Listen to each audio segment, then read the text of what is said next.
이 청파동 배문중고등학교 뒤에 제가 살고 있어요. 네. 근데 지금 재개발이 된다고 해서 한 70%는 동의를 거친 거로 알고 있어요. 네. 근데 이게 된다 안 된다 해서 이거 팔고 나가야 되는지 아니면 계속 갖고 있어야 되는지 그게 또 궁금하고, 네. 그래서 나중에 이거 평수를 몇 평이나 받을 수 있나 그게 궁금해갖고요. 알겠습니다. 지금 거주하고 계신 곳이 청파동이라고 하셨는데요. 네. 살고 계시는데 앞으로 개발이 될지 향후 전망이 궁금하신 거죠? 네. 네, 그리고 전문가님. 나중에 평수도 얼마나 받을 수 있나. 네, 알겠습니다. 네, 여러 가지 네. 고민 많으신데요. 바로 전문가님 검증 받아보도록 하겠습니다. 인사 나눠보세요. 네, 안녕하세요. 네, 안녕하세요. 네. 반갑습니다. 텔레비전 보고 계시죠?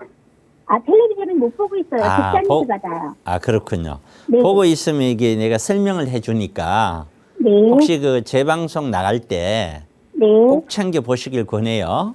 네. 지금 이제 지도를 제가 펴놨는데, 네. 지금 말씀하신 데가, 네. 대충 서계동하고 붙어 있는 네. 그 언덕 위에 같아요. 맞아요. 언덕 위에 만리제길 가까이 되는. 네네네네. 그러면 대충 이 정도 되는 것 같거든요. 네. 그러면은 지금 위쪽으로 서계동은 말이에요. 네. 지구단위 계획일이 뭐 해갖고 이름이 잡혀 있어요. 이게 네. 정말 여기는 따로 특별 어떤 계획이라는 것을 어떤 그림을 그리고 있는 데고, 네. 여기는 지금 그림이 없는 데예요. 네. 그림이 없는데 여기 있는 주민들이 재개발을 하겠다라는 거잖아요. 예, 예. 재개발을 추진하겠다는 거잖아요. 그렇죠? 네. 그러면 재개발 추진은 이런 거죠. 무조건 내가 하고 싶다 해서 하는 게 아니고요. 재개발이라고 하는 거는 첫째, 주민들이 하는 거예요. 국가가 하는 게 아닙니다. 주민이라고 하는 거는 소유자를 얘기하는 거예요. 거기 거주자 아니고 네. 가지고 있는 소유자. 네. 빌라든 아니면 도로 부지가 됐든 아니면 뭐가 주택이 됐든 아니면 단독이 됐든 다세 뭔가 가지고 있는 소유자를 얘기하는 겁니다. 네네. 이 사람들이 자연스럽게 나중에 재개발이 진행되면 이제 조합원으로 되는 거예요. 그래서 이 주민이 추진하는 거다. 두 번째는 추진하고 싶다고 해서 되는 것이 아니라 우리 국가에서는 우리 법이 정해져 있어서 이러이러한 정도의 조건은 되어져야 추진할 수 있다라는 그런 근거 조건이 있어요. 네. 그 조건이 예를 들어서 건물이 너무 깨끗해.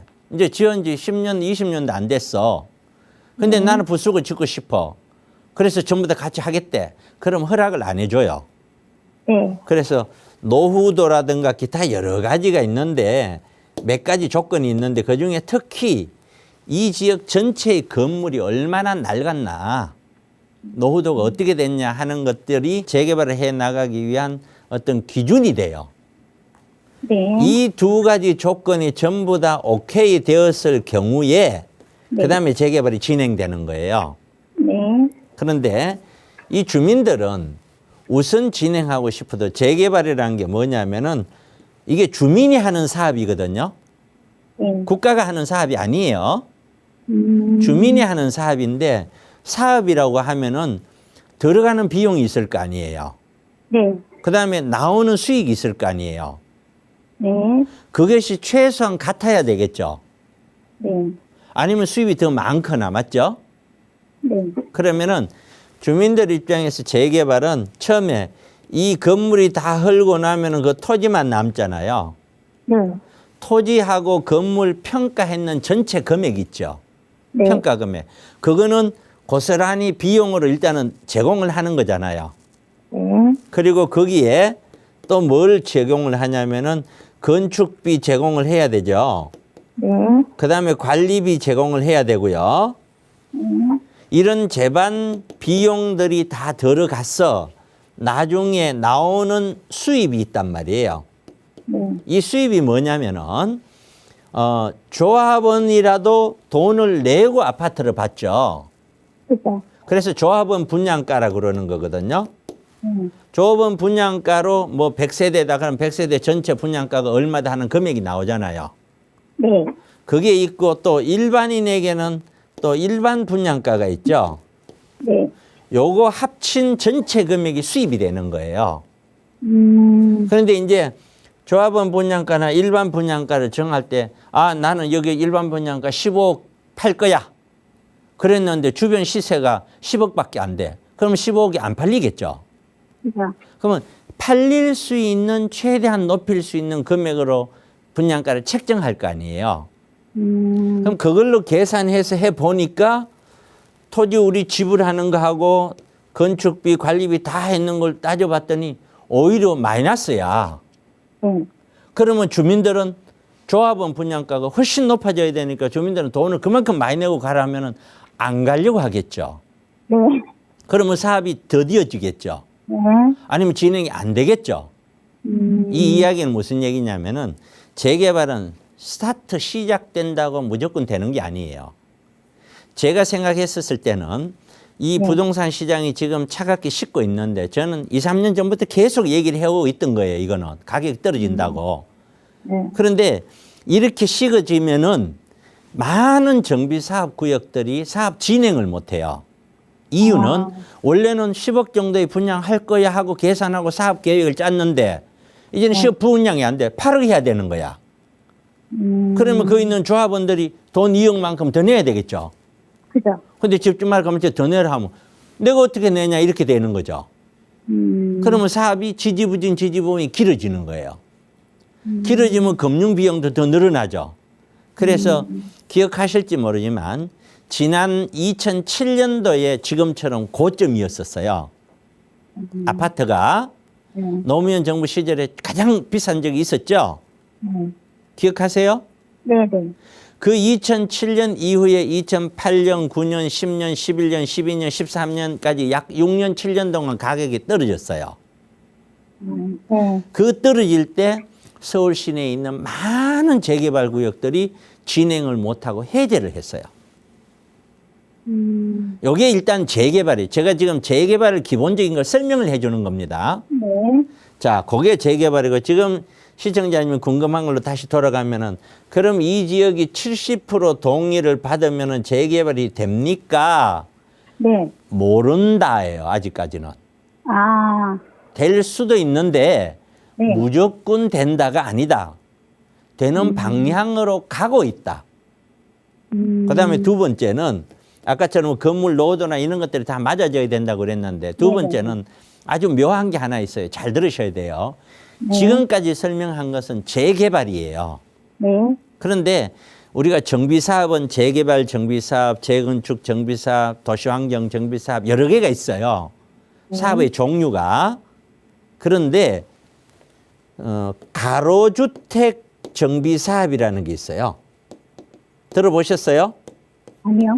가로주택 정비사업은 뭐냐면은 그 지역 전체를 한꺼번에 다 부숴서 하는 게 아니에요.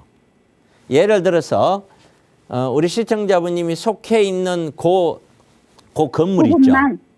그 건물 해당되는 그 블록, 도로와 도로 사이에 있죠. 네. 그러면 보통 건물이 한 열 몇 개에서 20개 안쪽이 되겠죠. 네. 그것만 딱 부숴서 거기만 나홀 아파트처럼 딱 올리는 걸 가로주택 정비사업이라고 그래요.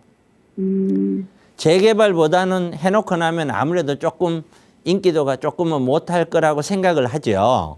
그렇죠. 그런데 지금 오세훈 시장은 그런 거를 인접해가지고 여러 개가 되면은 아파트는 다 다르지만 네. 지하라든가 모든 걸 공동으로 쓸 수 있게끔 하는 주택, 그걸 모아주택이라고 그래요.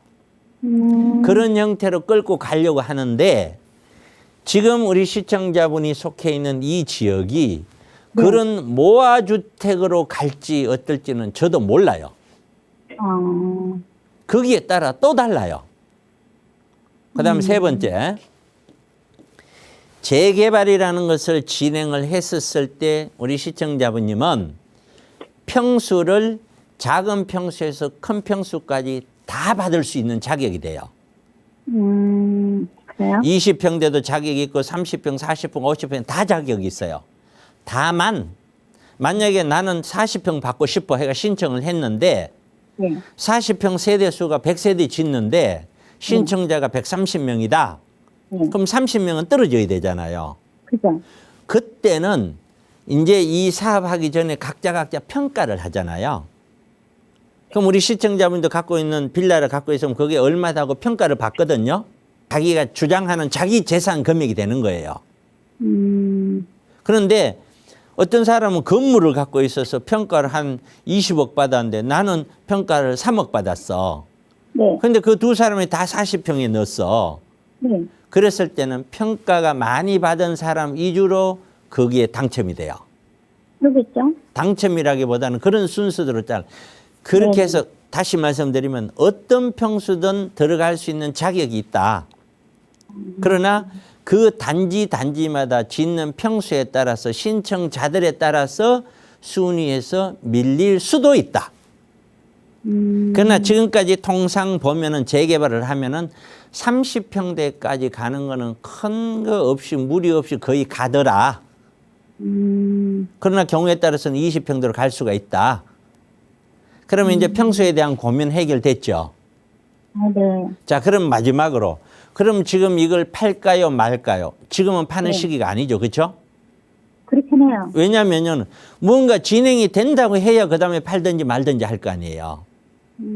근데 이게 가로주택 정비사업으로 진행되는지 재개발로 진행되는지 만약에 재개발로 구역이 확정되고 진행된다 이러면은 이런 다세대 빌라라도 금액대가 10억 이상씩 확 올라가거든요.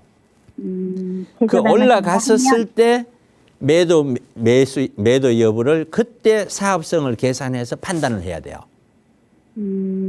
근데 그때도 더 가지고 가는 것이 좋다 하는 구역이 있을 수 있고 아니야 지금은 이 정도까지 올라왔으면은 이걸 새로 사는 사람 입장에서는 사봐야 남는 게 없어. 그러면은 목이 찰 만큼 찼다는 거잖아요.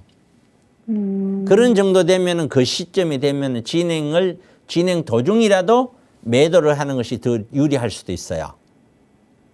지금 서울 시내에 있는 많은 재개발 구역, 재건축 구역에 있는 아파트들이나 단지에 있는 빌라들이 사실 작년에 목이 다 찼어요.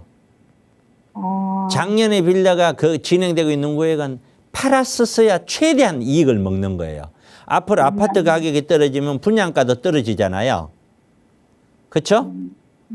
아파트 가격이 떨어지면 나중에 분양하는 가격도 떨어지거든요. 그러면은 조합원들은 더 많이 추가 부담금을 내야 돼요. 그러니까 조합원에 대한 프리미엄은 과정에서 더 떨어지게 돼 있는 거예요. 이해 가세요? 무슨 말인지? 이해는 갔어요. 이해 좀 어렵죠? 네. 예, 쉽지는 않아요. 그래서 제가 방송 보고 계십니까? 라고 하는 거예요. 방송 보면 훨씬 좀 쉽거든요. 얘기가. 그래서 꼭 제 방송을 꼭 보세요. 자, 그러면 궁금한 건 제가 다 답변 드렸죠?